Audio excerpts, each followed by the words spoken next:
All right, today's gospel reading will be from Luke chapter 7, the verses 36 through 50. So, carrying right along from yesterday, we'll be doing the explanation according to Blessed Theophylact. As always, he is an archbishop from the 11th century from the Ohrid region of Bulgaria. All right, so 36 through 43. And one of the Pharisees asked him to eat with him, and he went into the Pharisee's house and took his place at table. And behold, a woman in the city who was a sinner, when she knew that Jesus sat at the table in the Pharisee's house, brought an alabaster box of myrrh, and stood at his feet behind him weeping, and began to wash his feet with tears, and did wipe them with the hairs of her head, and kissed his feet, and anointed them with the myrrh. Now when the Pharisee who had bidden him saw it, he spake within himself, saying, This man, if he were a prophet, would have known who and what manner of woman that this is that toucheth him, for she is a sinner. And Jesus answering said unto him, Simon, I have something to say unto thee. And he saith, Master, say on. There was a certain creditor, which had two debtors. The one owed 500 pence, and the other 50. And when they had nothing to pay, he freely forgave them both. Tell me, therefore, which of them will love him more? Simon answered and said, I suppose that he to whom he forgave more. And he said unto him, Thou hast rightly judged. In the explanation here, it would appear that this Pharisee who invited Jesus was not straightforward within his intentions, but it was instead full of guile and hypocrisy. When he says, This man, if he were a prophet, he shows that he did not believe. Although the Lord knew that the man was not straightforward, he nevertheless enters his house and sits at table with him, thus teaching us to act in a simple and guileless manner towards those who are deceitful with us. Many have asked how many women there were who anointed the Lord with myrrh. Some say that there were two, the woman mentioned by John, who was a sister of Lazarus, and the woman mentioned by Matthew and Mark, and now here by Luke. But I am persuaded by those who say that these were actually three different women and three different episodes. First, the woman mentioned by John 6 days before the Pascha, who was the sister of Lazarus. Second, the woman mentioned by Matthew and Mark 2 days before the Pascha. And third, the woman mentioned here by Luke towards the middle of the Gospel. She anointed the Lord, and there is nothing strange that she did this before it was time for the Lord's Passion.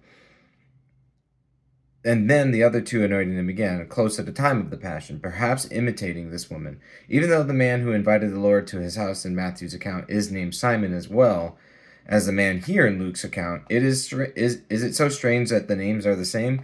The man in Matthew was a leper, but not the man here in Luke. And the man in Matthew, after being healed of his leprosy, invites Christ to his house as a token of his gratitude. But this man in Luke is neither a leper nor speaks words of gratitude. And that man in Matthew said nothing, while this man complains and is bitter towards both Jesus and the woman. The woman because she was a sinner, and Jesus because he showed compassion. Oh, what senselessness! In his irrational spite, this man shows himself indeed to be a Pharisee. And so the Lord questions him by means of a parable, comparing two debtors and thus suggesting to him that he too is a debtor. Even if he appears to owe less than some others, he is a debtor all the same. The same is true for you, O reader. You may owe less than the sinful woman, but you are no more able to repay your debt than she, because in your pride you refuse to confess your indebtedness. And when both are forgiven, who will love more? Certainly that debtor who was forgiven more. By saying these things, the Lord shuts the mouth of that arrogant man. In verses 44 through 50, And he turned to the woman and said unto Simon, Seest thou this woman? I entered into thine house. Thou gavest me no water for my feet, but she hath washed my feet with tears, and wiped them with the hairs of her head. Thou gavest me no kiss, but the woman since the time I came in hath not ceased to kiss my feet. My head with oil thou didst not anoint, but this woman hath anointed my feet with myrrh. Wherefore I say unto thee, her sins which are many are forgiven. For she loved much, but to whom little is forgiven, the same loveth little. And he said unto her, Thy sins are forgiven. And they that sat at the table with him began to say within themselves, Who is this that even forgiveth sins? And he said to the woman, Thy faith has saved thee. Go in peace. The explanation here.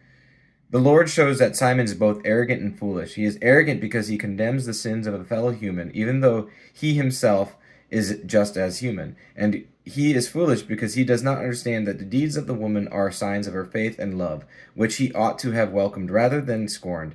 The Lord therefore rebukes him for senselessly condemning her for doing what he himself failed to do. Simon had not shown even the most rudimentary hospitality. Giving the examples, the Lord says, even though you did not even give me water to wash my feet, she has poured out her tears on them. You did not greet me by kissing my face, but she has covered my feet with kisses. You did not anoint me with oil, but she has anointed me with costly myrrh.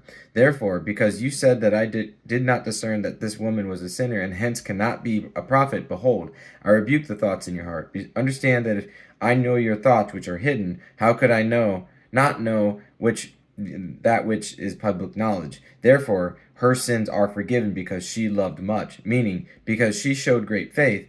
They that sat at the table with Jesus also grumbled and complained, not even considering the possibility that the words which the Lord had addressed to Simon applied to them as well. But the Lord quiets their murmuring, because he wanted to show them that it is each man's faith which saves him. He did not say, O woman, I save thee, lest he increase their spite, but instead he says, Thy faith hath saved thee. He says this, as I have explained, first, to curb their spite, and secondly, once they understood that it is faith which saves, to bring them also to believe. Go in peace means go in righteousness. Righteousness is peace with God, while sin is hostility towards God. See that when Jesus has forgiven her sins, he does not stop there, but adds to this the commandment to do good. For you ought to understand, go in peace to mean go and do those things which will put you at peace with God.